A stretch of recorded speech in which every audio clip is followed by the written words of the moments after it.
조선야담 이야기 시작합니다. 옛날 옛적 이생이라는 유생이 있었습니다.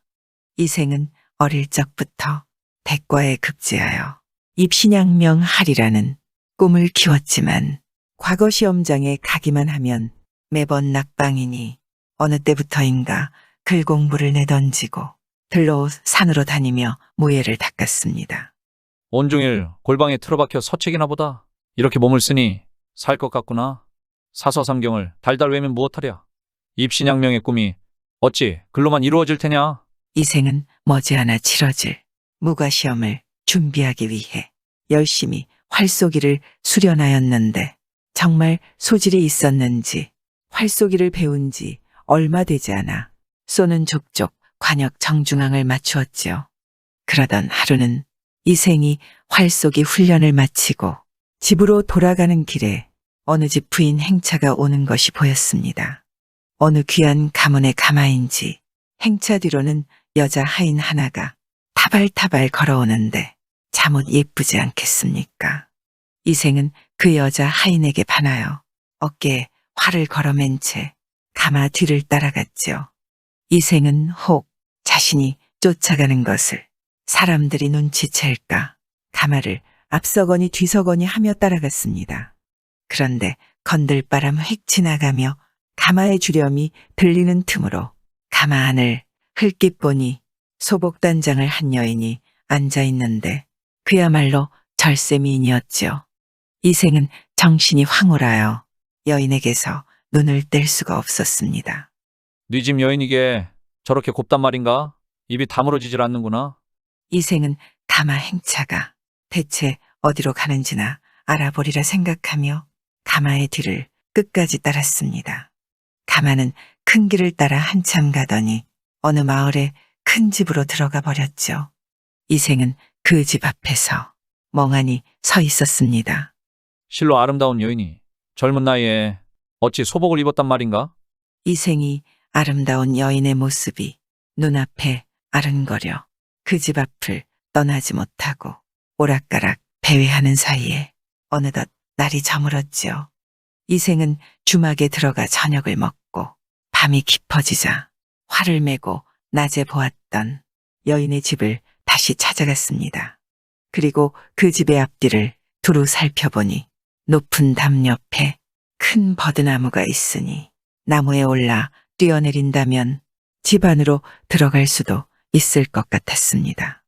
이생이 바로 나무에 올라 집 안을 살펴보니 후원에 대나무가 빽빽하게 서 있는데 충분히 몸을 숨길만 해 보였지요. 이생은 대담하게 나무에서 뛰어내려 집 안으로 들어가 대나무 사이로 몸을 숨겼습니다. 집 안에는 초롱불이 환한데 노파 하나가 베개에 기대 비스듬히 누워 있었지요. 그리고 조금 있더니 낮에 보았던 그 여인이 노파 곁에 들어와 앉아 옥을 깨는 듯 낭낭한 목소리로 글을 읽는 게 아니겠습니까? 이생이 숨죽이고 그 모습을 보니 청초한 목소리와 아름다운 여인의 자태가 마치 하늘에서 내려온 선녀와도 같아 황홀함에 빠져 숨조차 제대로 쉴 수가 없었죠. 얼마간의 시간이 흐르자자 노파가 여인에게 말했습니다. 그만 되었다. 오늘은 먼 길을 갔다가 오느라고. 내가 참 피곤하겠구나. 이제 그만 내 방으로 돌아가거라. 여인은 그 말에 다소곳이 인사하고 물러나와 별채로 향하는 문으로 들어갔지요. 저것이 저 여인이 자는 곳이구나. 이생이 여인을 더 가까이 보고 싶은 마음에 대나무 사이에서 몸을 일으키려는 순간 반대편 대나무 숲에서 인기척이 나는 듯하였습니다. 이생이 놀랍기도 하거니와 이상하여 가만히 그 자리에서 숨죽이고 있으니 머리를 빡빡 깎은 중 녀석이 조용히 대나무 숲을 헤치며 별채로 향하지 않겠습니까? 그 광경을 보고 이생도 조용히 그 중을 따라 별채로 들어가니 중은 마치 그곳이 자기 집인 양 허리를 꼿꼿이 세우고 걷다. 별당의 방문을 열고 들어가는 것이었지요. 이생은 그 모습에 놀라 방문 가까이 다가가 문틈으로 방 안을 엿보았더니 방 안에서는 여인과 그 중이 서로를 껴안고 갖은 음란한 짓을 다 하고 있었죠. 참으로 기가 막힐 노릇이었습니다. 소복을 입은 여인과 중이 그것도 집안에서 저러고 있으니 말이죠. 그리고 한참 후 여인이 술과 떡을 차려내오니 중이 술을 한 잔 마시고 껄껄 웃으며 여인에게 물었습니다. 오늘 남편의 무덤에 갔다가 오니 슬픈 생각이 나지 않더냐? 당신이 있는데 내가 왜 슬퍼하겠어요. 게다가 빈 무덤인데 슬프고 뭐고 할 것이 없지요. 중은 여인의 등을 어루만지며 껴안더니 자리에 누워 잠이 들었습니다. 이생이 그 꼴을 보고 있자니 여인에 대한 동경은 사라지고 분이 차올랐지요. 규중의 여인이 중놈과 놀아나다니. 이생이 다짜고짜 활을 벗어들고 문틈으로 화살을 쏘자 방 안에서 외마디 비명이 들려왔습니다. 날아간 화살이 중이 가슴팍에 꽂힌 것이지요. 여인은 깜짝 놀라 떨고 있다가 급히 이불로 시체를 둘둘 싸서는 벽장 속에 숨겨놓았습니다. 이생은 그 광경을 지켜보다 담을 넘어 집으로 돌아갔지요. 그리고 그날 밤 어렴풋한 꿈결에 처음 보는 젊은 선비 하나가 이생 앞에 나타나 절을 하며 말하였지요. 그대가 내 원수를 갚아준 것이 고마워. 이렇게 찾아왔소이다. 이생이 놀라서 물었지요. 대체 당신은 이시오? 내가 무슨 원수를 갚아주었단 말이오? 꿈속의 선비는 닭똥 같은 눈물을 흘리며 대답하였습니다. 나는 김정승의 외아들이요. 전에 과거 공부를 준비하기 위해 산속의 절에 가서 글 공부를 하였지요. 그저 절방에 틀어박혀 글 공부에만 매진하려고 절에 주지를 시켜 우리 집에 가서 양식을 가져오게 한 것이 실수였어. 그 못된 주지가 음란한 내 아내와 몰래 간통을 한 것이지요. 그런데 왜 귀신이 되어 나타난 것이오? 하루는 내 아내와 절의 주지가 간통한 것을 눈치챈 하인이 나에게 찾아와 그 사실을 알려주었지요. 처음 그 이야기를 들었을 때는 그 말을 믿지 않고 하인을 혼내 돌려보냈지요.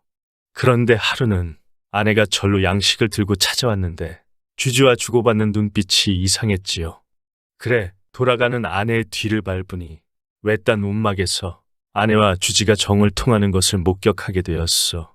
참을 수 없는 분에 당장 움막으로 뛰쳐들어가 따져 묻다 정신을 잃었는데 나는 이미 육신과 혼이 분리되어 원한을 품은 귀신이 된 것이오. 어젯밤 당신이 쏘아 죽인 놈이 바로 그 중놈이고 그 여인이 내 아내요. 참으로 딱하오. 이제 편안히 눈을 감으시오. 정말 고맙소. 그런데 한 가지 부탁이 더 있어. 대체 무엇이오? 내 어렵지 않은 일이면 마땅히 들어드리겠소. 내 육신이 절이 있는 산 뒤의 바위 굴 안에 3년째 처박혀 있어. 내 아버지를 만나 내 시체가 있는 곳을 알려주시오. 그리고 조상들 곁에 묻히게 해주면 그보다 더 큰 은혜가 없겠소. 선비는 그렇게 말하고 연기처럼 사라졌지요. 이생이 놀라 잠에서 깨어나니 꿈인데도 귀신과 주고받은 말이 생생하게 모두 기억나질 않겠습니까? 아침이 되어 이생은 서둘러 그 집을 다시 찾아갔습니다. 그리고 이번에는 담을 넘지 않고 대문 앞에서 큰 소리로 불렀지요. 이리 오너라! 그 소리에 하인 하나가 대문을 열고 나와 물었습니다. 리시오, 나는 이생이란 사람인데 김정승 어른 좀 만나 뵈러 왔네. 대감께서는 함부로 사람을 만나지 않는데 무슨 일이시지요? 죽은 아드님 문제로 왔다 전하게. 그 소리에 하인은 서둘러 집 안으로 들어가더니 황급히 나와 이생을 사랑으로 안내하였습니다. 여기서 기다리시면 대감께서 곧 오실 것입니다. 하인이 그렇게 말하고 돌아가자 잠시 후 김정승이 사랑방의 문을 열고 들어왔지요. 이생이 김정승에게 절하자 김정승은 자리를 청하여 이생과 마주 앉았습니다. 그래, 죽은 내 아들 일로 찾아오셨다고? 네, 그러하옵니다. 내 운수가 박하여 50이 지나서 아들을 하나 보았지. 그래, 손안의 유리구슬처럼 애지중지 길러 장가를 들이고 공부를 시키려고 산에 보냈더니 호랑이에게 물려갔네 그려.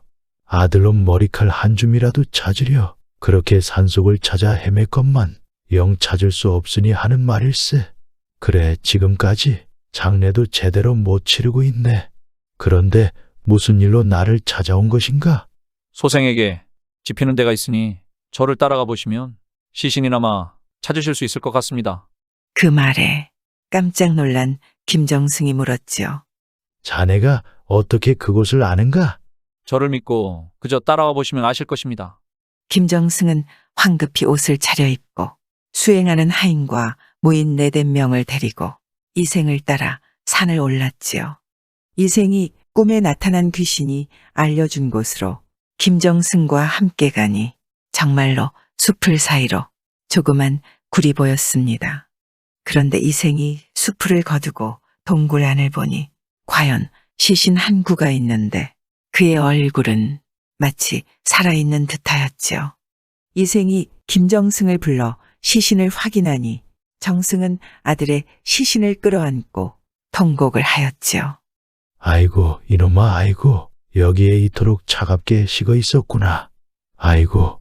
김정승이 그토록 서럽게 울자 같이 따라온 하인들도 따라 울었고 산속 동굴 앞은 울음바다로 변해버렸지요. 그런데 그렇게 한참을 울던 김정승이 갑자기 수행하는 무인의 칼을 빼앗아 이생의 목을 향해 들이대고 말했습니다. 내 놈이 어찌 이곳을 알았느냐? 이는 틀림없이 내가 한 짓이렸다. 눈앞에 서슬이 퍼런 칼이 보이자 이생이 놀라 말했지요. 대감, 제가 대감의 아들을 죽였다면 어찌 대감을 찾아가 이야기를 했겠습니까? 제게 이러시지 마시고 어서 시신이나 거두시고 돌아가셔서 대감의 며느님에게 물어보시오. 뭐라? 어딜 감히 그 입에서 함부로 내 며느리를 들먹이느냐?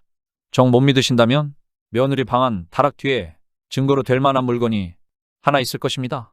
김정승은 그래도 못 믿겠는지 이생을 결박하여 함께 집으로 데려갔죠. 그리고는 집 안으로 들어서자마자 곧장 며느리의 방으로 들어갔습니다. 아버님 오셨습니까? 내 급하니 얼른 저 다락을 열어보아라. 다락을 열라니 무슨 연유이십니까? 내가 찾아볼 것이 있으니 당장 열어보거라. 시아버지의 호령에 놀라 얼굴이 까맣게 질린 며느리가 이러지도 저러지도 못하고 우물쭈물하고 있으니 화난 김정승이 다락문을 열어젖혔습니다. 그러자 다락 안에서 송장 썩는 냄새가 진동하였지요. 그래 가만 보니 다락 안에 괴짝 뒤에 이불로 싼 것이 있어 김정승이 그것을 헤치고 보니 왼중이 가슴에 활을 맞은 채 죽어있지 않겠습니까? 김정승이 분노에 온몸을 부들부들 떨며 며느리에게 물었습니다. 이게 어떻게 된 일이냐? 며느리의 얼굴은 흑빛이 되어 벌벌 떨 뿐 아무런 대답을 하지 못하였지요. 당장 사실대로 고하여라. 며느리가 여전히 묵묵부답으로 일관하자 김정승이 이생을 불러다 물었습니다. 내 놈은 이 사실을 어찌 다 알고 있었느냐? 이생은 그제야 여인을 마음에 두었던 일부터 꿈속에서 김정승의 아들을 만났던 이야기까지 모두 털어놓았지요. 그리고 중과 며느리가 간통한 일을 며느리의 여종도 알고 있었음을 이야기하였습니다. 일이 이 지경이 되니 그제야 김정승은 모든 일이 어찌 된 것인지 낱낱이 알게 되었지요. 그 길로 김정승은 사돈을 불러 사연을 말한 뒤 며느리를 내쫓았습니다. 훗날 들리는 소문에 의하면 그 며느리도 그날로 죽음을 맞이했는데 아무도 그 연유는 몰랐다 하지요. 김정승은 또한 아들의 시신을 조상 곁에 묻어주고 이생을 불러다 말했습니다. 어찌 되었건 우리 아들을 찾아주어서 고맙네.